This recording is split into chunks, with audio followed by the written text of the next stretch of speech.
Olá, estudantes da segunda série do ensino médio. Nesse vídeo nós vamos falar sobre a indústria cultural, é uma segunda aula, um aprofundamento, e vamos entender como alguns autores da escola de Frankfurt pensaram as questões ideológicas, os processos de dominação cultural, indústria cultural e cultura de massa até a metade do século XX. Então, o objetivo dessa aula é compreender as principais características do que seria a indústria cultural, ou seja, essa indústria que produz produtos culturais que são consumidos e remetem também a estilos de vida, formas de pensar que já vêm prontas para as massas, para o público espectador. Então, o que é cultura de massa? Será que você consome produtos da cultura de massa? Bom, todos consumimos produtos da cultura de massa, tá? Então, em maior ou menor medida, todos consumimos algum tipo de cultura de massa. Na aula anterior, a gente trabalhou com a ideia, o conceito de cultura de massa, ou seja, a massa se refere a milhões de pessoas e também pode se referir à massa como esses milhões de pessoas como moldáveis, manipuláveis, no sentido do termo massa mesmo, de algo que é manipulável. Bom, então se a gente fala de de indústria cultural, nós não podemos deixar de tratar de dois autores muito importantes, então, da metade do século XX, que tem a foto deles aqui, que é Adorno e Horkheimer. Aqui essa imagem, a foto é de 1947, tá? E nós temos a seguinte definição, olha, os produtos culturais, filmes, composições musicais, obras de arte, entre outros, o cinema, por exemplo, eles se assemelham aos produtos industriais. Então, aqui nessa aula, a gente vai usar três termos, tá?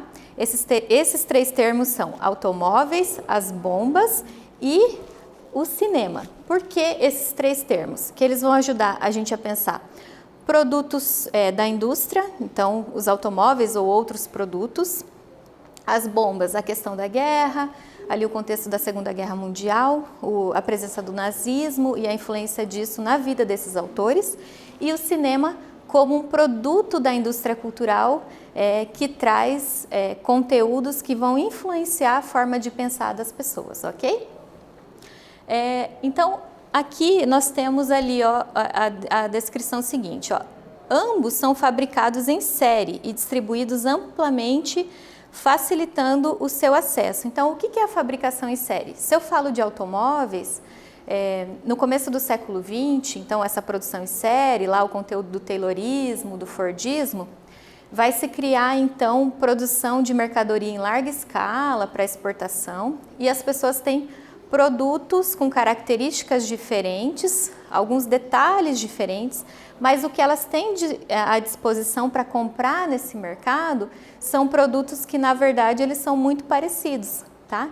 Então, por isso que a gente fala de produção em massa. Você produz carros com valores diferentes, vai variar alguns detalhes, mas, em essência, é tudo produção em massa, tá? Então, é nesse sentido que a indústria cultural vai se ligar, então, à ideia de produção de mercadorias. Por quê? Se você prestar atenção nos filmes, nas séries que vocês assistem, vocês vão perceber várias semelhanças entre eles. Então, eu vou escolher um filme, estou passando ali a minha lista de filmes numa determinada plataforma. Se você prestar atenção, você vai ver que tem filmes com títulos diferentes, mas com enredos muito parecidos e com histórias muito previsíveis. Então, quando a gente está assistindo algo, a gente já sabe como vai ser o desenrolar da história, já tem uma expectativa de um final previsível, tá? Então, essa é uma relação entre produção de mercadorias em massa da indústria, os automóveis são um exemplo, e produção de produtos culturais também em massa, tudo muito parecido. Bom, Adorno e Horkheimer são autores alemães, tá? Eles saem da Alemanha no começo dos anos 30 devido ao regime nazista, eles eram de família judaica e vão para outras regiões da Europa, depois vivem nos Estados Unidos por muitos anos por conta da perseguição aos judeus. E lá eles então produzem uma série de teorias que vão ficar conhecidas como as teorias sobre a indústria cultural e cultura de massa. Bom, qual é a discussão que esses autores fazem? Então vamos ver aqui, ó. Isso estimula o público a esperar lançamentos de música, filmes, equipamentos de som e imagem. Então as pessoas estão sempre esperando lançamentos de novas tecnologias, mesmo que sejam coisas muito parecidas, que são lançadas com frequência.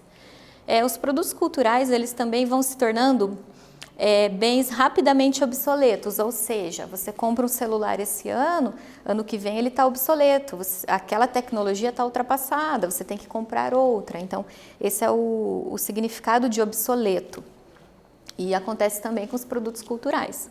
Então, diante desses modelos que vão incorporando novidades e outros recursos tecnológicos, a gente tem essa lógica de produção rápida em série de música, de filme, enfim. Aqui numa primeira atividade, a gente vai pensar um pouquinho, então, a influência desses autores ali da indústria cultural, do Adorno e do Horkheimer. Tem um outro detalhe que eu acabei não falando agora no comecinho da aula para vocês. A escola desses autores é chamada de Escola de Frankfurt, na Alemanha. Então, ela reunia diversos autores de várias áreas, da psicologia, da sociologia, antropologia, e a formação principal de Adorno e Horkheimer é na filosofia. Tá? Então, é uma escola de pensamento bastante de várias áreas, interdisciplinar, mas que acabou sendo fechada, então, ali na época da Segunda Guerra Mundial, devido à censura do regime nazista. Tá? Então, existe um texto que está disponível na internet, não é um texto longo, eu até sugiro quem quiser ler, ele tem um conteúdo assim, muito esclarecedor sobre essa temática, que aqui nós não conseguimos detalhar ele todo. Então, o texto é o seguinte: é um ensaio chamado de Indústria Cultural, o esclarecimento como mistificação das massas. Essa palavra mistificação das massas pode ser substituída por o engano das massas, tá? Pode ser substituída, que eu digo, pode ser um sinônimo relacionada, tá? Então, ele foi publicado originalmente em 1947 e é considerado um dos textos essenciais do século XX que explicam o fenômeno da cultura de massa e da indústria do entretenimento. Então, ele fala bastante do cinema, que é muito interessante os exemplos que ele traz ali, tá? Nessa atividade, vocês vão explicar com as suas próprias palavras o que então seria essa indústria cultural a partir do conhecimento que vocês têm desses produtos que vocês têm acesso, música, filmes e o próprio cinema que eu falei várias vezes aqui ao longo da aula.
Pessoal, conseguiram pensar então em uma resposta, uma reflexão sobre a teoria de Adorno e Horkheimer sobre a indústria cultural?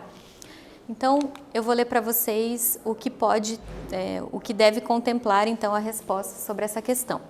A sua resposta deve levar em consideração a lógica da indústria cultural, na qual a arte se confunde com a mercadoria. E aqui eu acrescentaria que a mercadoria e a arte também se confundem com a vida. Já explico por quê. Então, ela está imersa no sistema de reprodução cultural e econômico da sociedade, e a indústria cultural também está relacionada aos mecanismos de reprodução material da sociedade. Então, é uma outra tendência à uniformização artística. Então, a gente, às vezes, você tem acesso ali, por exemplo, eu gosto de música sertaneja, eu vou ouvir duplas diferentes, mas tem uma uniformização, as músicas são parecidas, as letras são parecidas, por quê? Porque ela já tem um público cativo, então também é uma mercadoria, ela vende, tá?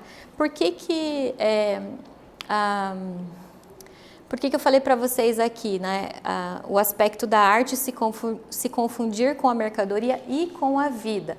Então, o Adorno e o Horkheimer, eles vão falar do aspecto, por exemplo, do cinema. Quando você vai ao cinema e você sai do filme, é muito comum você ter a sensação de que, ao caminhar pelas ruas, você ainda se sente como se você estivesse dentro daquele filme, dentro daquele cenário. Então, isso que configura a relação de consumo de um produto cultural, a partir do momento que você incorpora, simboliza ele na sua própria vida. Para algumas pessoas, consumir produtos culturais é importante também no sentido de serem vistos. Então, uma pessoa ir ao cinema, ir ao teatro, muitas vezes é mais importante ser vista indo para tal local, ou seja, ela está representando uma identidade, naquele trajeto para o cinema, para o teatro, do que necessariamente assistir o filme ou assistir a peça de teatro. Então, é nesse sentido que a gente diz que a cultura virou um produto, porque ela serve também como uma forma de exibição e formação da identidade dos sujeitos. Então, vamos seguindo. Agora retomamos o conceito dos meios de comunicação de massa, tá?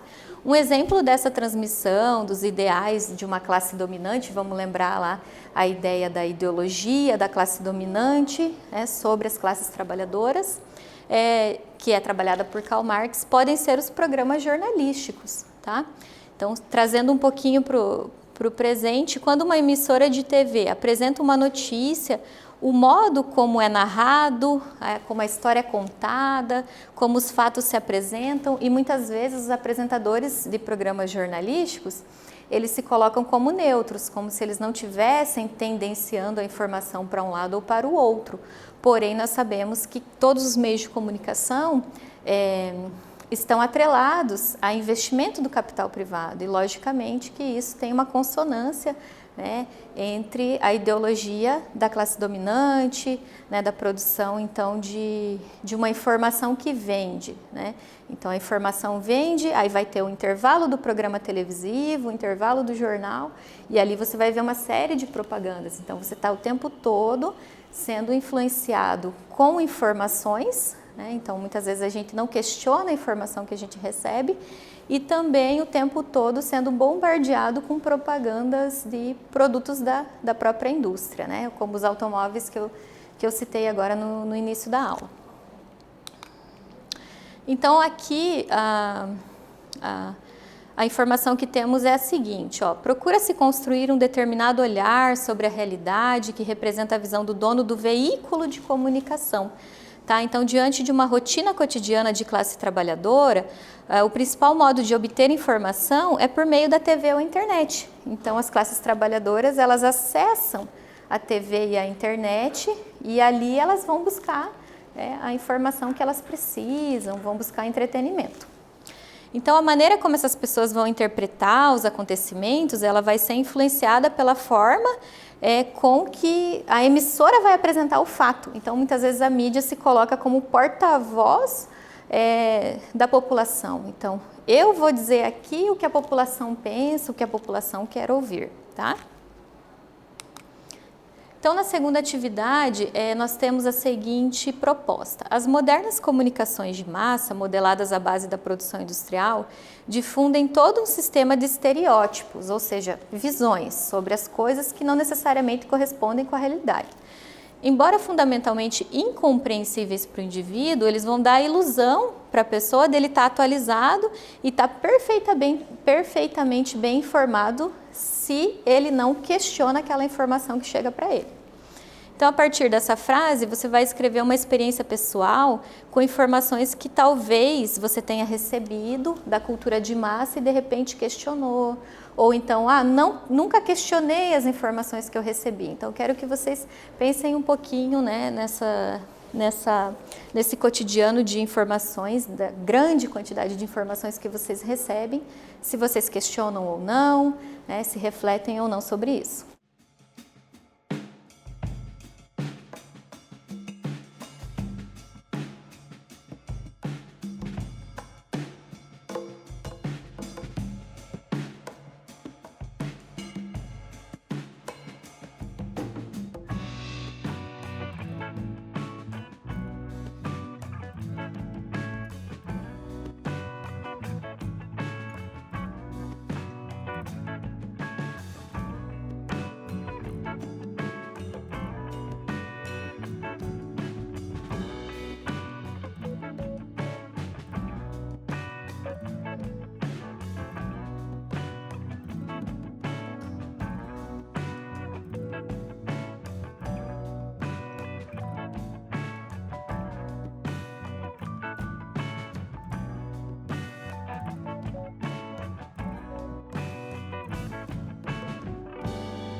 Conseguiram pensar então em alguns exemplos dessas informações que vocês recebem da cultura de massa, dos meios de comunicação? Então, uma possível resposta é refletir sobre informações que você recebe todos os dias. Elas fazem parte do seu cotidiano e da sua realidade, essas informações que chegam até você? E você se sente bem informado hoje, quando você acessa a internet ou liga a TV para assistir um jornal? Você sente que aquela informação é de qualidade? Você pensa a respeito do tipo de fonte que você está buscando? Que notícia você está buscando? Ok? E também é importante a gente falar aqui das fake news. Então, hoje a gente está num mundo em que vocês têm muito acesso à informação e vem muita notícia falsa. Então, é importante a gente, sempre que tem acesso a uma notícia, algum conteúdo informativo, procurar mais fontes, né? Procurar comparar com outras fontes para verificar, então, a qualidade daquela informação. Bom, uma retomada, então, sobre a nossa aula de hoje, sobre a indústria cultural, a Escola de Frankfurt, as teorias de Adorno e Horkheimer, e a influência disso ali na metade do século XX, diante da Segunda Guerra Mundial, dos processos também de repressão a esse tipo de teoria, que a gente chama de teoria crítica, que questionava muito a informação que a população tinha acesso, inclusive na época da guerra, tá? Que era mais o rádio, que chegava, a informação pelo rádio que chegava para as pessoas. Então aqui tem um item interessante, olha, no rádio você é apenas um ouvinte, assim como posteriormente viria a ter a televisão e agora a internet, você tem a possibilidade de interagir, mas naquela época, então, os autores estão falando de uma grande influência que está sobre o pensamento das pessoas, então é uma informação que chega pronta e que não é como falar ao telefone com alguém, porque no telefone você é um sujeito, você dialoga, você ouve, responde. Agora, uma informação que você recebe pelo rádio, você apenas ouve e, se você não refletir sobre ela, você fica com aquela informação que chegou até você, tá? Então, nessa aula nós entendemos o que é a indústria cultural, como ela está presente no cotidiano, através dos meios de comunicação de massa, e a importância da gente sair um pouco desse lugar de alienação, de estar fora, né, de estar se sentindo fora do processo e tentar entender esse mundo cheio de informação que se desenha o tempo todo ali ao nosso redor. Bom, eu espero que vocês tenham gostado e até breve.